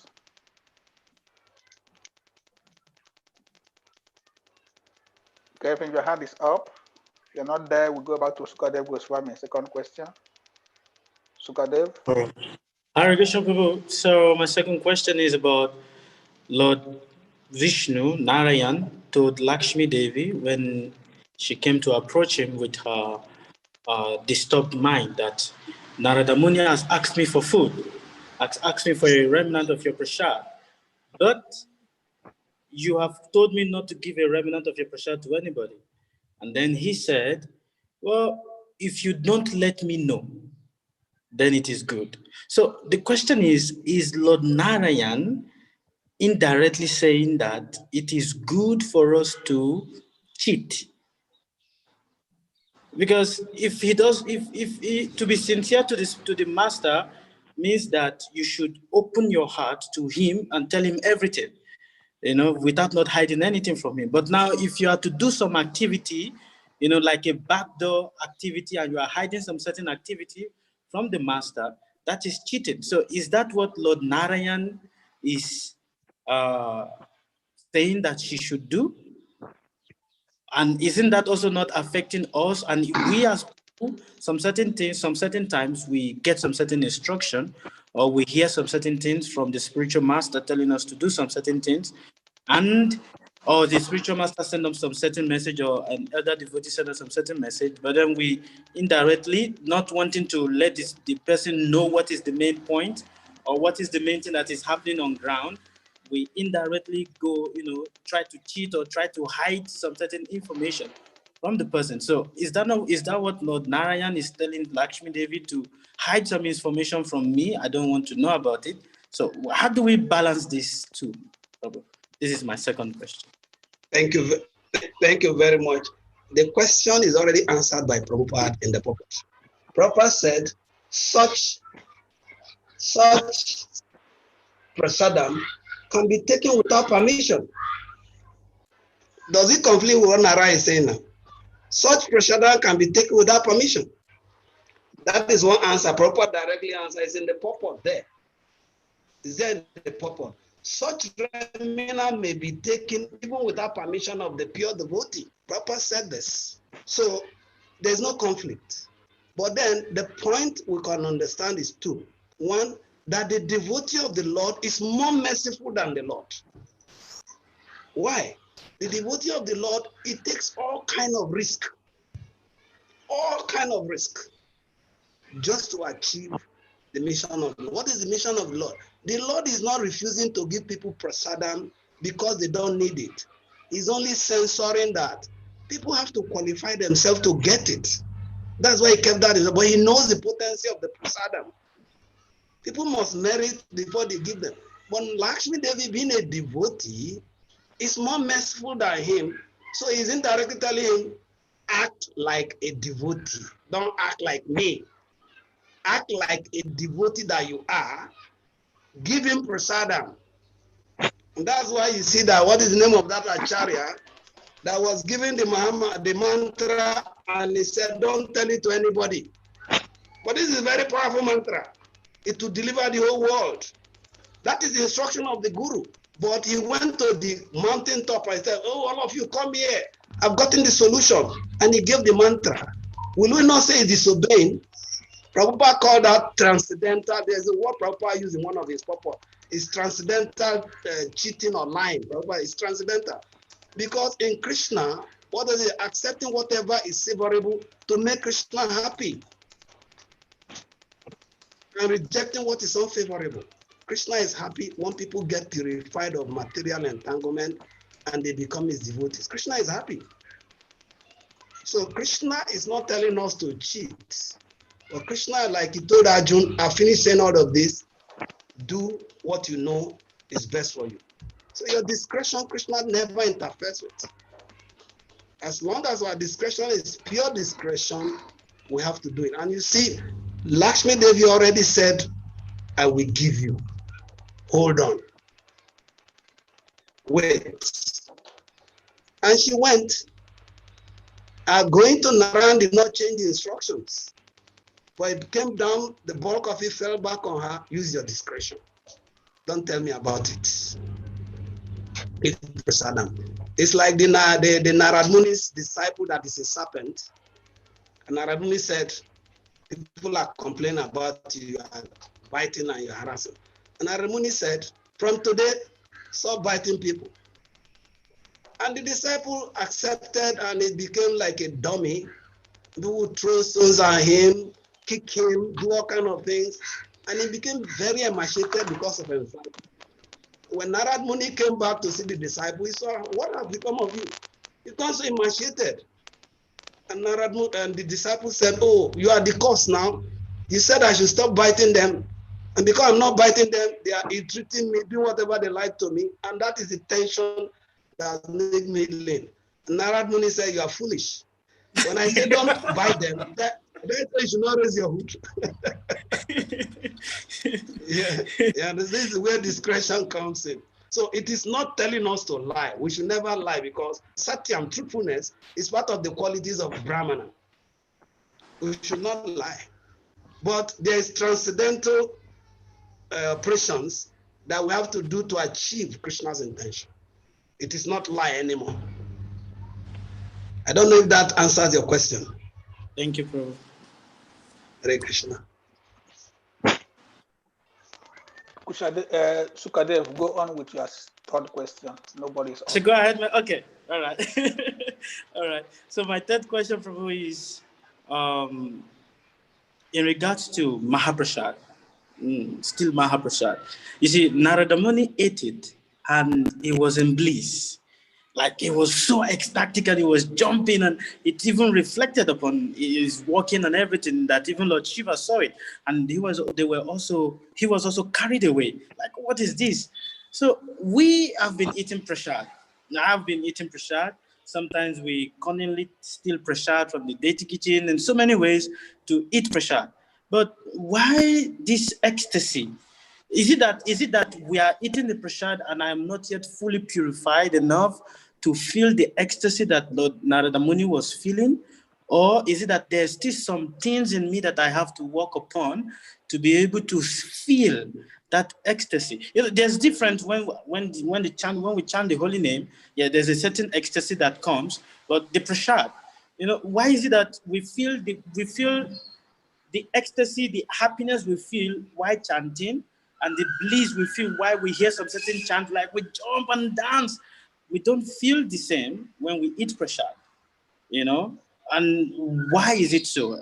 In my own case, I've been eating prasad, sometimes we cunningly or discreetly, whichever way, to get the prasad from the dirty kitchen and everything. But still, why can't I feel that bliss? You know, it's like I eat it, but my tongue, it glorifies it's sweet in my tongue, but I'm not feeling that, just like this ecstasy that Lord Narada Muni was feeling. Why? Is it that I'm not yet up to that level, or is it that I need to keep eating more pressure to be able to come to that level, or what is the problem? He said that fire will burn whether you know it or not. Prasadam is working as prasadam. It has not stopped working. But there are a lot of factors that has to play. If you look at the scene, this chapter we are reading, or this episode, is a very powerful aspect of Bhagavatam. You know, the scenario, the ambience, the atmosphere, the personality has a lot to do with it. Now, in our own case, due to our previous karma and conditioning, we may need to take prasadam for many more lifetimes before we start feeling this kind of ecstasy. So if we're in a hurry, then we can say maybe prasadam is not working. No. We don't know the volume of the layers of conditioning that we have. That is one. But prasadam is working, obviously working. Then second thing is the consciousness with which we took prasadam. If you see in the last text, Narada Muni was distinguished by certain traits. There are certain traits that he said, I was self-controlled and had no attachment for sports, even though I was a boy. In addition, I was not naughty. You see, there are prerequisites that he already possessed. And so when the prasadam hit him, just like Bob Marley said, one thing good about music is when it will hit you, you will feel no pains. But he asked the question, is this the way you see it? Is this the way you see it? Somebody may not see it like that. But music will hit you and you feel no pains. So the same way, prasadam will also hit you, but you will feel the effect only when in theory, when they are forming theory. They say ceteris paribus. All things being equal, this theory will work. And the things that are not being equal will become the limitations for the theory, and that's why the theory will not work. So these conditions mentioned here are just a few of what we can say of ourselves. Are we like Narada Muni? If we are not like in this kind of terrain and the atmosphere, we will not get the same result. But we should be patient, confident. Just like Prabhupada said in one of the purpose of the same Padishamrita, a lady is married today and immediately wants a baby. Yes, she can have baby, but it is not like ATM machine that is automated. One is she must have confidence in the husband that in due course of time, her baby will be born. So in the same way, whatever we are feeling, we should have confidence that in due course of time, we will experience what is mentioned now. So don't be in a hurry. Okay? That's true. Don't be in a hurry.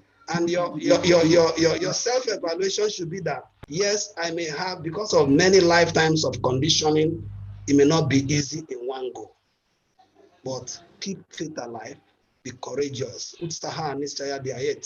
You must be enthusiastic. You must endeavor with confidence. You must be patient. Okay, these are required to make progress in devotional service. Hare Krishna, Ganga Prabhu. Yes, Prabhu Shivas. Yeah, I want to say one thing. The same question was asked to Ramanuja Acharya. Same question. Ramanuja Acharya was traveling with his sannyasi disciples. And then Ramanuja Acharya took prasadam, he ate it, and the balance of it he threw it into a pond of water, a lake. And then fishes that ate the prasadam immediately assumed Narayan forms and then went back home, back to Godhead. And so the sannyasi disciples, they were shocked. And so when Ramanuja Acharya got up to go, they were so shocked that they cannot even follow their Guru Maharaj. They were sitting there. And the Guru asked them, why are you sitting? Let's go. They said, no, we are shocked because we have been following you. We have been taking your remnants of prasadam, but we have never witnessed things like this. Common fishes have taken your remnants of prasadam and they have become liberated. They are going back home to Godhead. We have been following you for days and years, taking the same prasadam, and we are still here. So what is the cause? What is the difference? And Ramanuja Acharya said, faith. Your faith in the prasadam is so weak. And so it acts accordingly. These animals, they don't depend on faith. They just accepted the prasadam, and immediately the effect of the prasadam took place. So it says, if we have that faith in the prasadam that is not different from Krishna, it will have the same effect on us. But if we are just taking it because we want to fill our stomach, we are just taking it to gratify our tongue, then the effect will be different. So that's a little contribution I wanted to make. Thank you very much. This is the difference between the boys and the men, the teachers and the staff. Thank you very much, Prabhuji. Our next question again from George Amega, second question.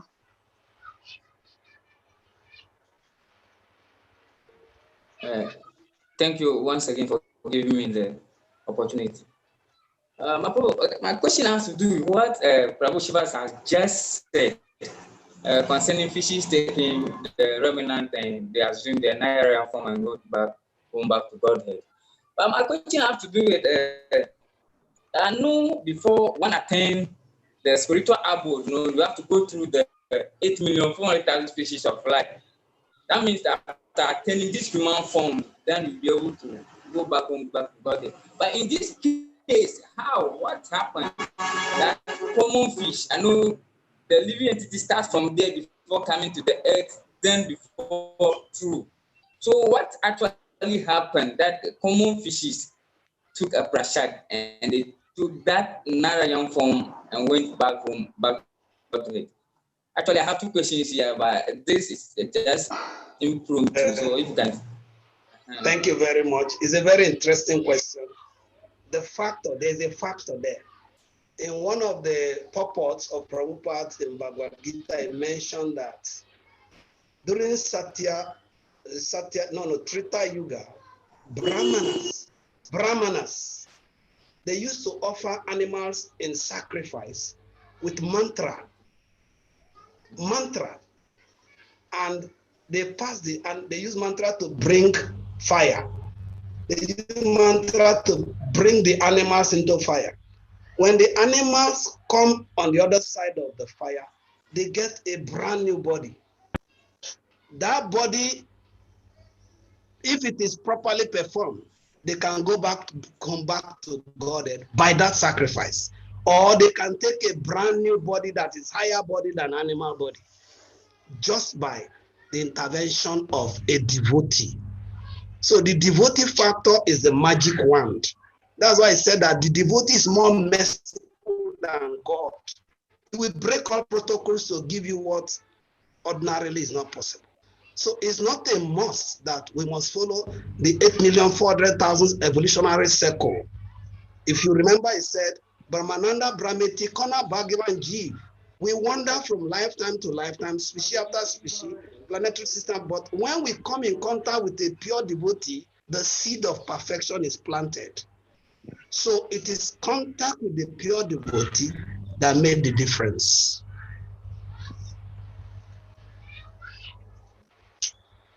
Sukadev Goswami, last question. Yes, Prabhu, my last question is, you see, they said that when you associate with things again and again, the tendency to take the things for granted comes up. The tendency not to be too serious about the things comes up. So we have been eating prasad, we've been associating with prasad, we've been associating with kirtan, we'll be associating with so many things from childhood till now. Even now, we're still going, we're associating with so many things. Now that even when prasad is served, we see it as, okay, prasad is served, I need to eat too, at least like Prabhu said, to fill the stomach, so as to keep surviving. And even though we read, we chant the Sharira Abhijaja prayer of Bhaktivinoda Thakur before we honor any prasad, but still, we honor it not like with strong faith or strong devotion. So my question is, how can I honor prasad with respect, like real respect? As much as I see the deity and I offer respect to the Lord with awe and reverence, I should also be able to offer prasad I should also be able to offer respect to prasadam also with awe and reverence. How can I come to this point? How can I raise my consciousness to this point without not being disrespectful to prasad? Because like I said, when we associate with things again, we become over familiarized with it, then the tendency not to take it serious, crops in, the tendency to take it for granted crops in. Like if my wife gives me prasadam, she put it on the table, okay, I'm eating the prasadam, I'm also be playing on my phone, or I'm eating the prasad, I'm also focusing on so many other things. But how do I kind of like come to this point, like this is prasad, this is Krishna, I need to be here, I need to be present. How do I come to this platform, Prabhu? This is my question. Thank you. Thank you very much. Prabhu already answered part of this in the last response he gave. Faith that the prasadam is not different from Krishna.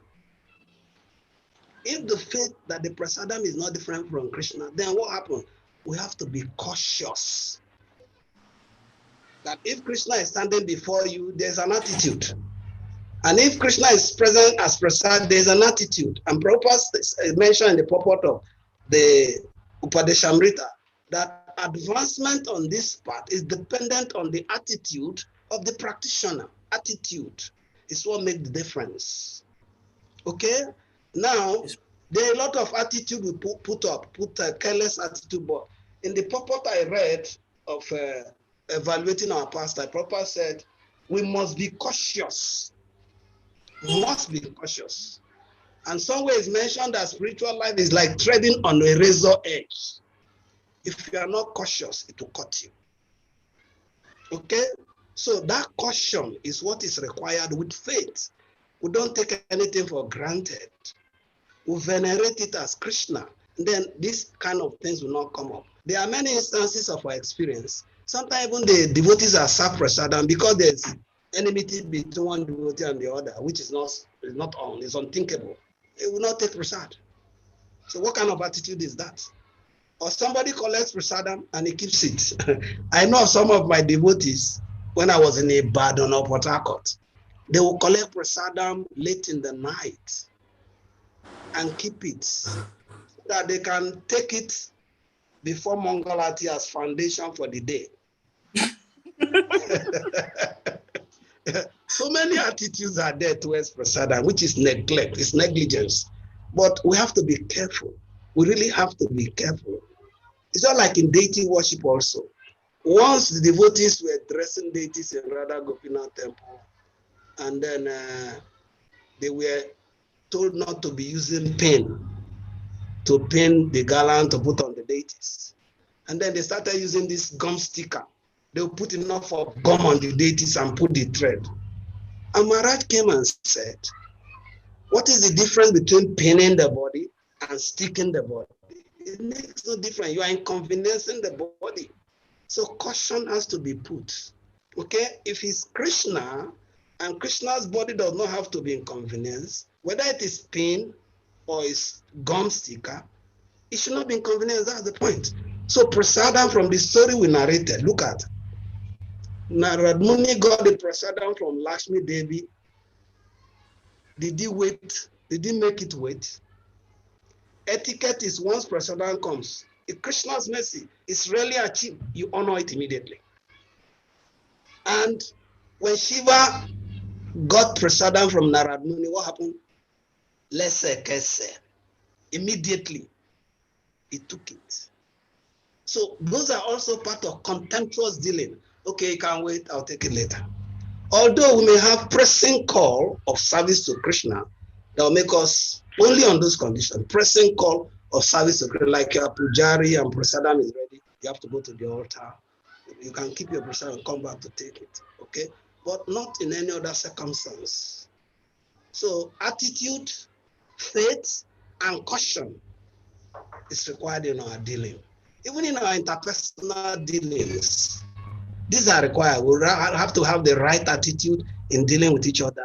We have to have faith in each other. Prabhupada said, without love, there can be no trust. So love and trust is required. We must love Krishna, we must trust Krishna, we must love Prasada, we must trust Prasada, and it will work. Then you will treat it accordingly.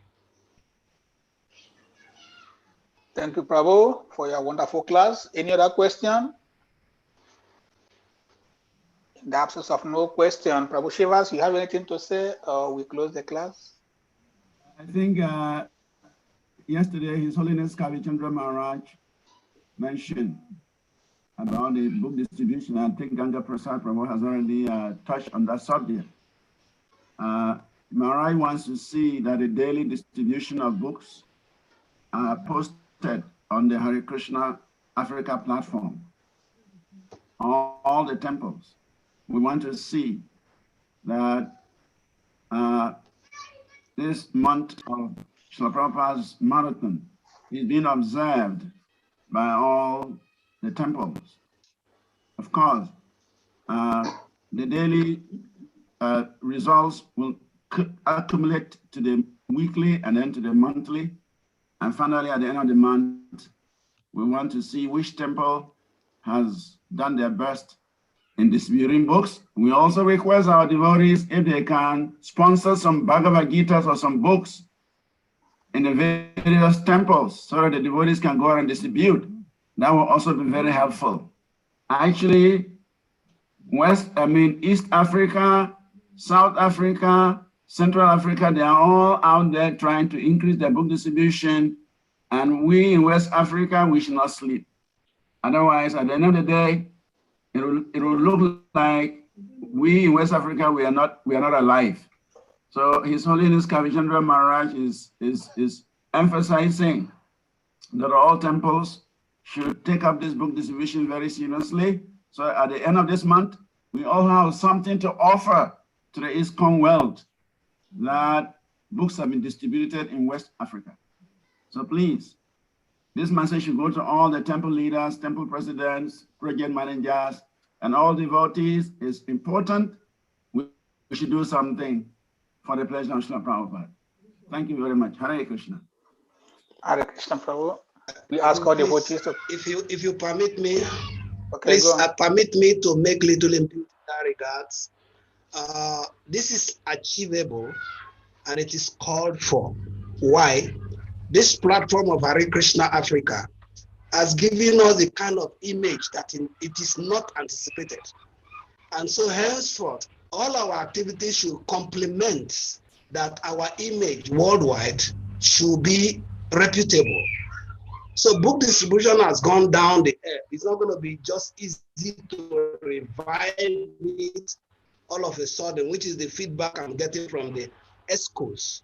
But I plead, Chaitanya Prema is here, and the regional vice chairman is not, I don't know if he's here.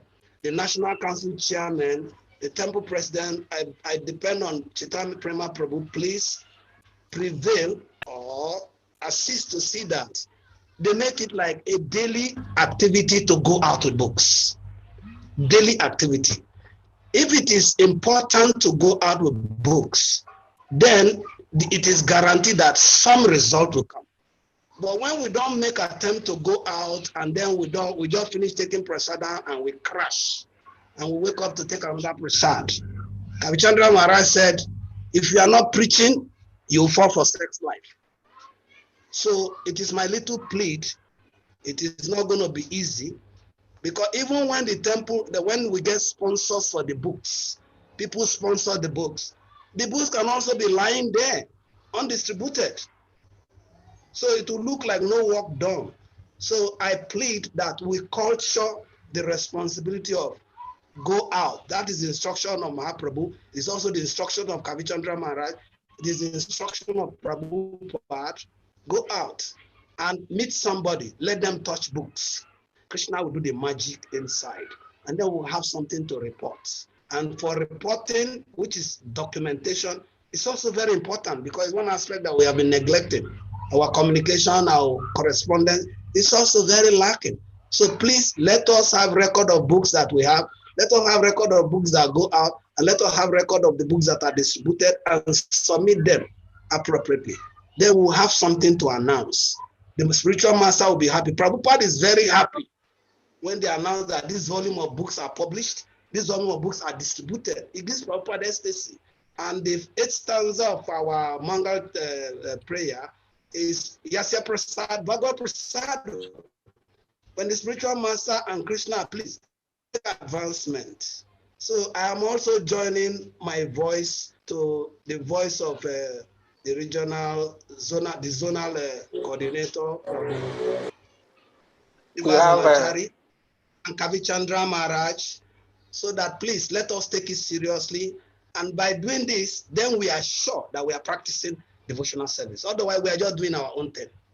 By doing this, following instruction means we are ready to practice Krishna consciousness. Otherwise, we are doing our own thing, and it will create chaos. That's what Rupa Goswami said. Srishti Stuti Pranadi Pancharatrika Vidivinam. Akantika Muktama Bhakti Utpatayai Vaicha Kalpati. Already people are disturbed. So when you are contrary to the scriptural injunctions, you give them unnecessary disturbance. So please, we're all pleading, it is possible with faith in Guru and Krishna.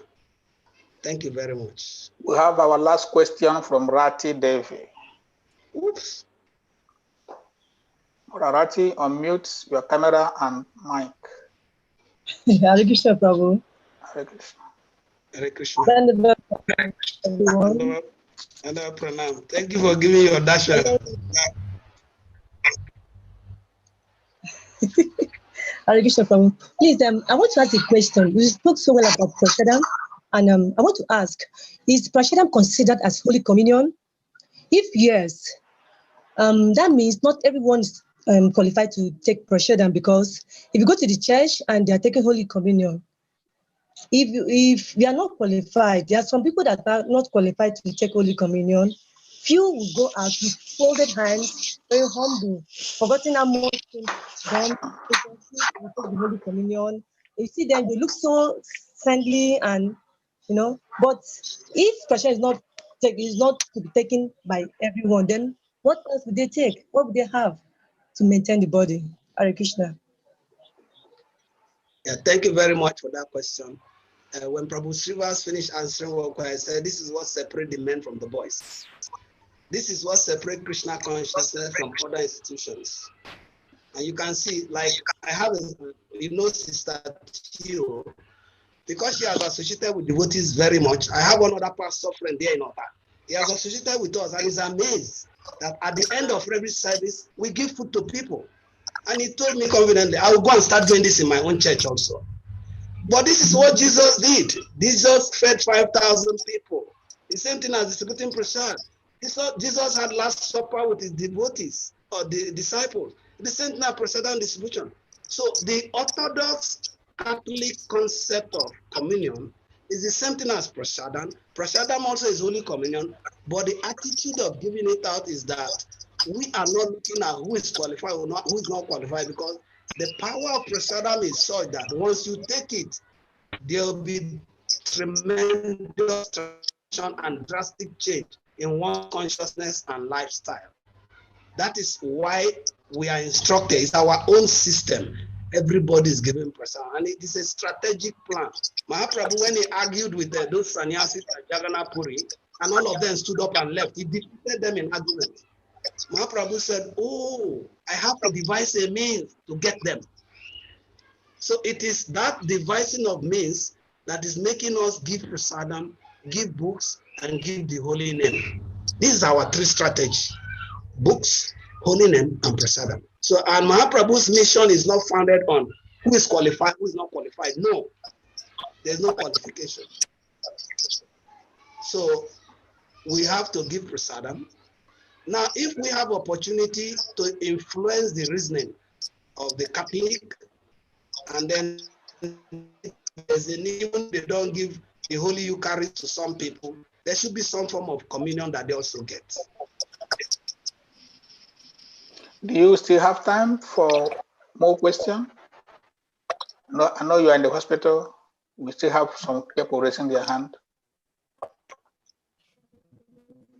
Prabhu Ganga. Pacified. Is Madharati pacified? Madharati, answer. I'm okay. Okay. Let us keep giving prasad. I just mentioned about our experience in our town, Jamasami, how everybody in the neighborhood comes to take prasadam. Even though on other days they may not give us attention. So let us keep doing. People are watching, they will learn. Like the pastor friend will say, we'll start giving prasadam. My younger sister, Tio, also is giving food in her church at the end of every service. That is the influence of associating with Krishna consciousness. Thank you very much. Prabhu, do you want to take one more question before we close? I'm at your service today. George Amega, your hand is up. Thank you for giving me the last chance. My question now to take a little bit away from today's topic, because I find something very interesting. Srimad Bhagavatam, Canto 7, chapter 11, text number 22. Please come again. I was reading, okay, I found something in Srimad Bhagavatam, Canto 7, chapter 11, text number 22. 7:11. Yes, 7:11:22. And in the purport, Prabhupada mentioned that Sudras are not allowed to recite mantras at sacrificial arenas. I don't know what kind of sacrificial arenas talking about here, but to the best of my knowledge, I know that in this age, Prabhupada mentioned that we are all Sudras, and in our temples, when fire sacrifice is going on, most of us are also allowed to recite the mantras as well as. So I would like to know, since there is no distinction, why is it not as to how we can. Hello? Should I continue? Yes, go on. Yeah, okay. Go on. So I'd like to know, since there is no distinction, to know that this is a Sudra, this is a Vaishya, this is Sakya, because we are no more practicing financial Dhamma. How is this practical? How can this be practiced in our sacrificial, especially when fire sacrifice is going on? Or it's inclusive, as you rightly say, when you are answering is that the case? That is my question. I don't know if my question is clear. Yeah, this question is a little bit of an ambiguous question, but then we'll deal with it accordingly. First thing is this, according to Varnashram, according to Varna and Ashram, it is the Brahmana who officiates rituals, Okay. Now, in terms of responding to the ritual, it's only adding ambience to it. The admonition is a Sudra has no business with officiating sacrifices. It is not his calling. It is not his Varna. The Sudra is to serve other Varnas. The Vaishya is to cultivate land banking, protect cows, and all of this. That's the Vaishya. And in some purport, Prabhupada mentioned Bhagavad Gita, they are not necessary. Vaishya and Sudra. Brahmana and Kshatriya are made people who are given credence. But conversely, the Sankirtan movement is mentioned to be the culmination of all sacrifices, Sankirtan Yagya. So instead of us spending so much time in all the Swaha, Swaha, Swaha, let us chant Hare Krishna Mahamantra, get purified, and that is the Yagya for the age. And to do the Sankirtan Yagya, Mahaprabhu said, there is no qualification to chant the Hare Krishna Mahamantra. So if Sudras are chanting mantra in a Swaha, obviously you will not get the right result. That is obvious. So it's like waste of time. Somewhere in these same chapters of Bhagavata, he said it's a futile waste of time. So let us concentrate on chanting, and the Swaha, if it is to be done, it has to be done by qualified people, trained, so that it will give the right effect. Chanting covers every sacrifice. Chanting is the conclusion of all yagya. No yagya is higher than that. He said, Krishna Varna Trisa Krishna Sango Pangastra Prasadam. Yagya Sankitana Priya, Yajanti Hisumedasa. Those who have fine brain tissues, Sumeda, will participate in Sankirtan Yagya. Any other person doing some other things, it shows what is the level of their intelligence. Intelligent people participate in the Sankirtan Yagya. So let that be our preoccupation. It will give the result of every other Yagya. Okay?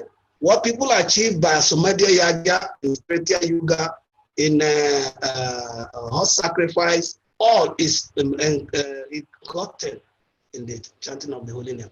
And that's why Kali Yuga is glorified. That what people could not get in other ages, easily we are getting it in Kali Yuga. Okay? Does that answer your question, please? Yes, Prabhu. Thank you very much. Yes. Thank you. Okay, Kusha Prabhu, are you granting me power? Yeah, the devotees, please unmute yourselves. Let's chant Hare Krishna to Prabhu for comment. Thank you for a wonderful class. Kindly unmute. Hare Krishna, Hare Krishna, Krishna Krishna, Hare Hare, Hare Rama, Rama Rama, Hare Hare.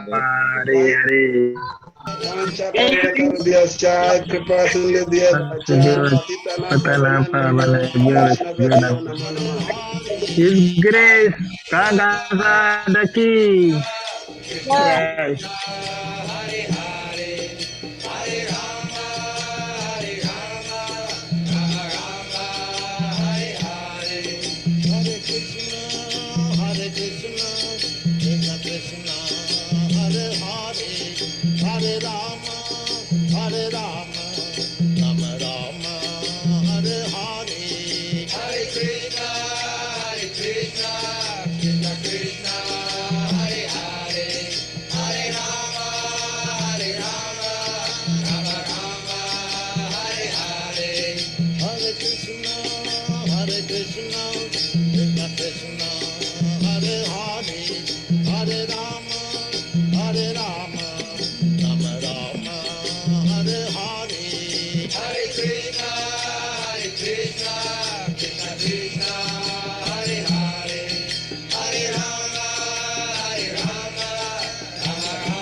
Hare Rama, Rama Rama.